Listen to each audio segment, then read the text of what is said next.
Salut à tous, salut à toutes, j'espère que vous allez bien. Alors, de quoi on va parler aujourd'hui? Question très intéressante. Alors aujourd'hui, on va parler de da'wa. Donc déjà, vous allez me dire, Régulus, c'est quoi exactement la da'wa? Eh ben, la da'wa, c'est très simple. Ça veut dire l'invitation, ou la convocation, ou l'appel. Voilà, c'est ça que veut dire da'wa. Donc c'est le prosélytisme. Donc la da'wa, au singulier.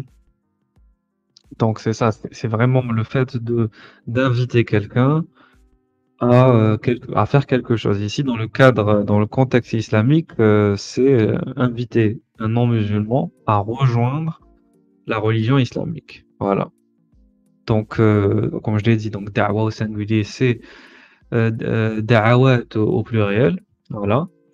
L'étymologie donc grammaticale vient justement de l'étymologie de da'a, c'est-à-dire il a convoqué, il a invité quelqu'un à rejoindre un groupe. Donc ici, c'est dans le cadre islamique, c'est un da'i, donc c'est un travailleur religieux, un bénévole communautaire de l'islam qui va inviter un non-musulman, un missionnaire, voilà, qui va inviter les gens à la foi. Voilà. Donc ce da'i-là, il va essayer de inviter les gens à la foi en leur expliquant les principes élémentaires de la foi musulmane et donc du coup essayer de les convaincre de la pertinence de devenir musulman. Voilà. Donc jusqu'à maintenant, je pense que on a établi le contexte, on a établi les bases de ce que c'est que la da'wa. La da'wa, en tout cas, elle s'appuie sur quoi d'un point de vue scriptural, c'est-à-dire s'appuie sur quel texte religieux pour se justifier, se légitimer? Ben, on va s'appuyer sur le Coran, bien évidemment. Donc la sourate 41 du verset 33, donc sourate al-Fussilat, qui est meilleur en parole que celui qui invoque Allah, accomplit de bonnes œuvres et dit, je suis vraiment du nombre des musulmans. Ou encore la sourate 3, donc la Imran, verset 110, vous êtes la meilleure communauté qui a été suscitée parmi les hommes. Vous recommandez la bonne conduite et interdisez la corruption et croyez en Allah. Il y a aussi le verset 104 de la sourate 3 qui s'élève parmi vous des hommes qui appellent à tout ce qui est bien, recommandent le bien, interdisent le mal. Ce sont là qui réussissent. Ce sont ceux-là qui réussissent. Voilà. Ensuite, il y a aussi la sourate 16 An-Nahl, donc de l'aya 125, donc le verset 125. Donc, appelez au chemin de votre Seigneur avec sagesse et bonne prédication. Donc là, on comprend clairement que le Coran invite justement à propager la révélation, le message de la révélation au plus grand nombre. Donc dans les hadiths, voilà, dans les narrations rapportées du prophète Mohammed, donc la da'wa, elle va être mentionnée également.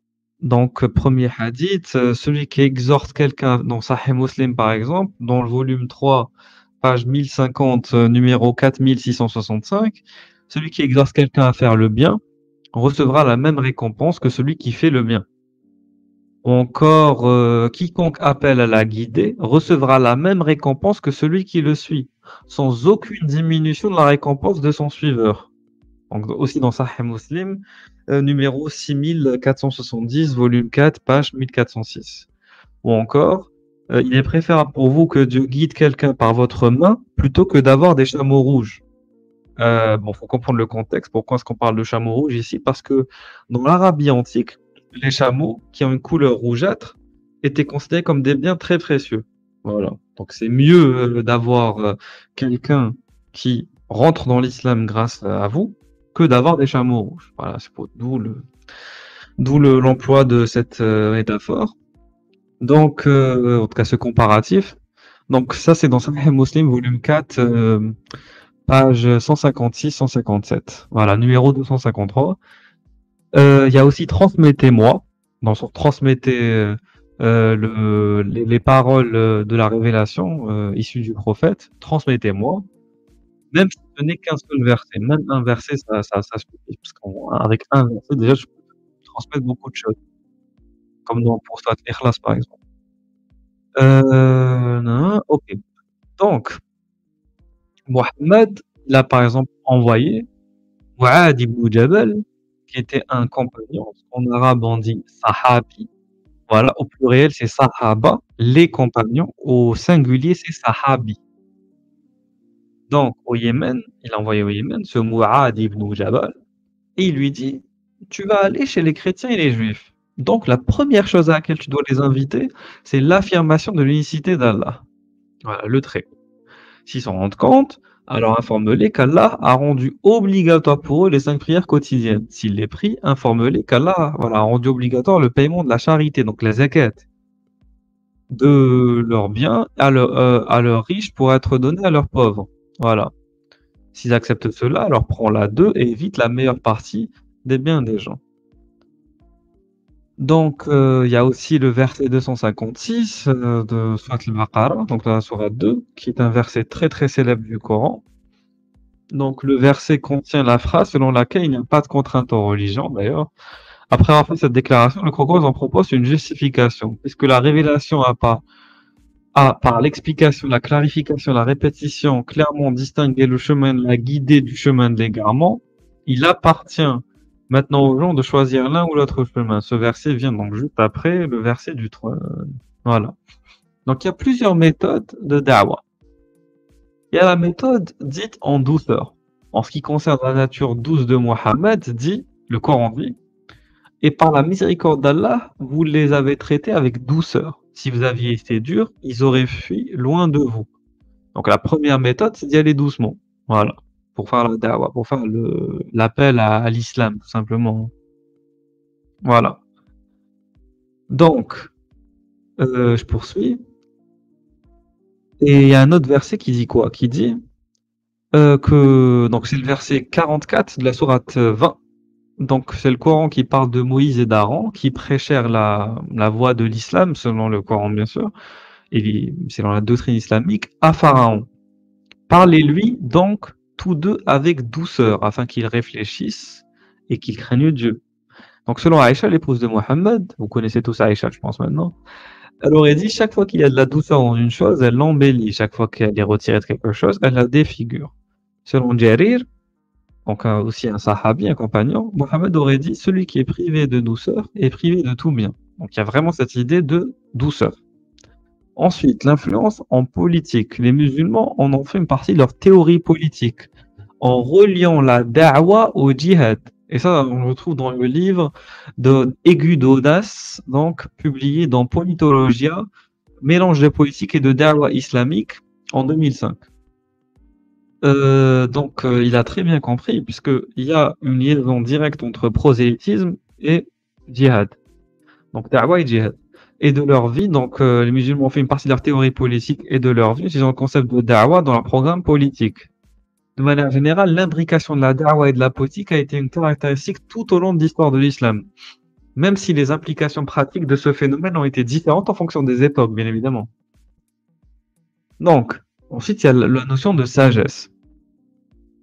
Appelez-les au sentier de votre Seigneur, donc ça c'est dans le Coran, donc dans la sourate 16, verset 125, appelez-les au sentier de votre Seigneur avec sagesse et bonne instruction, et discutez avec eux de la meilleure manière. Votre Seigneur sait parfaitement qui s'est égaré de son chemin et connaît parfaitement qui est sur la bonne voie. Donc un exemple classique de da'wah, c'est le cas de Joseph en prison. Lorsque deux prisonniers lui ont demandé d'interpréter leur rêve, l'un d'eux dit « Je me suis vu presser du vin », l'autre dit « Je me suis vu porter du pain sur ma tête et les oiseaux en mangeaient ». Ils lui demandèrent « Informe-nous de ces choses. Nous croyons en effet que tu es du nombre des gens de bien. » Il répondit « Chaque fois que de la nourriture t'est venue comme provision, je t'en ai informé avant qu'elle ne vienne. C'est comme mon Seigneur m'a appris.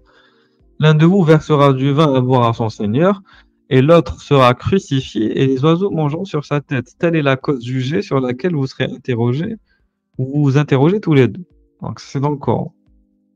Donc sourate 12, versets 35 à 41. Alors, faire la da'wah, faut le faire au bon endroit. Par exemple, le mont Safa. Le mont Safa qu'on peut trouver à la Mecque, à l'époque de Mohammed, est utilisé pour faire des annonces. Donc Mohammed, il partait sur le mont Safa et il faisait passer son message. Donc il choisit cet endroit parce qu'il connaissait les gens qu'il invitait à l'islam. Il connaissait leur nature, leurs caractéristiques. C'est pourquoi il a choisi ce mont. Donc il grimpa au sommet du mont Safa et il s'adressa à son peuple et il dit au peuple de Quraysh, si je vous disais qu'il y a une armée derrière cette ligne, m'écouteriez-vous? Voilà. Donc, c'est très important que le da'i, donc le prosélyte musulman, ici on parle de l'islam, sache la nature et les caractéristiques du public à qui il s'adresse. C'est fondamental. Et donc, du coup, forcément, n'aille pas faire ça n'importe où, qui prennent des lieux adéquats pour ça. Ok? Voilà. Donc, il y a ce qu'on appelle aussi des ateliers de formation à la da'wah. Il y a beaucoup d'institutions islamiques qui fournissent des manuels élaborés, des formations et des ateliers aux da'i, donc aux militants, aux prosélytes, aux missionnaires, pour les préparer à une da'wah réussie. Les da'i bénéficient de formations sous forme d'ateliers physiques et de sessions de formation. Les formations da'wah sont également proposées sous forme de leçons vidéo en ligne, de webinaires, de forums de discussion en ligne, de documents et de quiz. Donc en gros, ils sont très bien organisés. Ok? Voilà. Alors, je vais vous citer des mouvements de da'wah, des mouvements de prosélytisme islamique ou d'évangélisation islamique, on va dire. Les mouvements de da'wah modernes sont variés. D'ailleurs, d'abord, il y a les frères musulmans. On connaît tous les frères musulmans qui ont leur méthodologie de construction d'institutions de base et de financement de projets sociaux qui leur a permis de survivre à des décennies de répression sous des gouvernements hostiles dans de nombreux pays du Moyen-Orient. Le groupe et de nombreuses ramifications bénéficiant toujours du soutien populaire et du pouvoir. Il y a Jamaat al-Islamiyya au Pakistan, donc qui s'est présenté qui a présenté l'islam comme un mode de vie complet à mettre en place, une méthodologie donc de construction d'institutions locales et de financement de projets de protection sociale. Il y a Jamaat Tabligh, qu'on connaît en France aussi, qui s'efforce de ramener les musulmans aux pratiques fondamentales de l'islam, comme le culte. Donc pour ce faire, elle encourage ses membres à prendre la parole, mais à enseigner les vertus des bonnes actions. Le mouvement compte entre 20 000 et 80 millions de fidèles. Et bien qu'il soit né en Inde, il est aujourd'hui suivi dans le monde entier. Voilà. On a le corollaire chez les chrétiens, par exemple, avec les témoins de Jéhovah et autres mouvements protestants. Bon, ensuite, il y a Zakir Naik, qu'on connaît tous, qui est un étudiant de Ahmed Didat. Là, j'aurais dû présenter Ahmed Didat avant, donc je commence par Ahmed Didat, qui était débatteur de renom, donc qui était une figure révolutionnaire chez les musulmans pour ses efforts dans le débat sur les polémiques chrétiennes. D'ailleurs, de nombreux débatteurs musulmans populaires aux militants de la Da'wah ont utilisé les livres et les vidéos de Ahmed Didat comme matériel de référence, comme Zakir Naik, qui était étudiant de Ahmed Didat, excusez-moi, et a suivi les traces de son professeur en débattant de polémiques chrétiennes et en organisant des séances de questions-réponses avec des chrétiens. Donc Zakir Naik est particulièrement connu pour avoir porté l'effort de débattre de polémiques chrétiennes auprès du grand public musulman sur sa chaîne Peace TV. Voilà. Donc après, il y a IERA, qui est un institut de recherche basé à Londres qui cherche à débattre avec des intellectuels musulmans et non musulmans et à aider les nouveaux musulmans à former des intervenants et à produire des articles de recherche universitaire sur les questions de la da'wah. l'IRA a été fondé par Anthony Green et Yusuf Chambers, des Britanniques convertis à l'islam. Ils ont développé d'ailleurs la méthode Gourap. Donc, pour la da'wah, l'unicité de Dieu, la révélation et la prophétie, qui est un cadre pour tenir des conversations sur la da'wah et transmettre le message par étapes. Il y a aussi Hikma Time de Singapour. C'est un mouvement de da'wah qui a un impact significatif et qui a beaucoup d'organisations locales et internationales.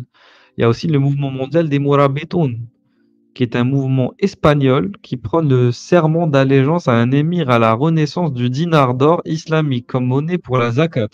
Voilà. Ensuite, il y a Discover Islam Center, qui a été fondé au Cap, en Afrique du Sud, en 2005, par Abdullah Hakim Kwik du Canada.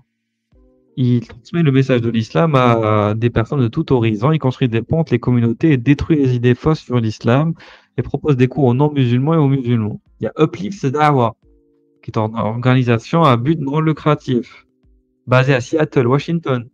Il y a Northwest Da'wah Foundation, qui est basée à Portland, dans l'Oregon. Il y a Fondation Al-Furqan qui est basée à Chicago. Il y a Club des Jeunes, qui est une organisation à but non lucratif, non sectaire apolitique, qui offre une plateforme unique des jeunes et leur offre des moyens de canaliser leur potentiel.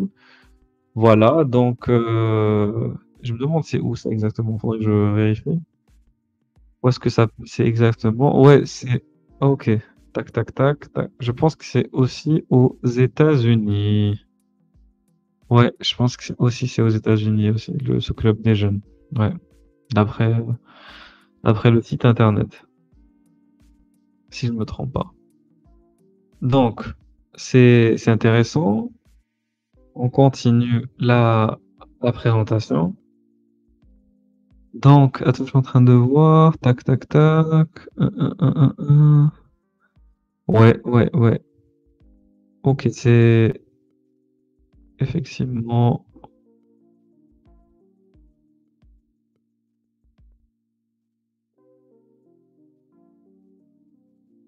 Ok. Donc, le numéro, le numéro officiel de l'association, c'est plus 92. Plus 92, c'est indicatif pourquoi déjà? Plus 92.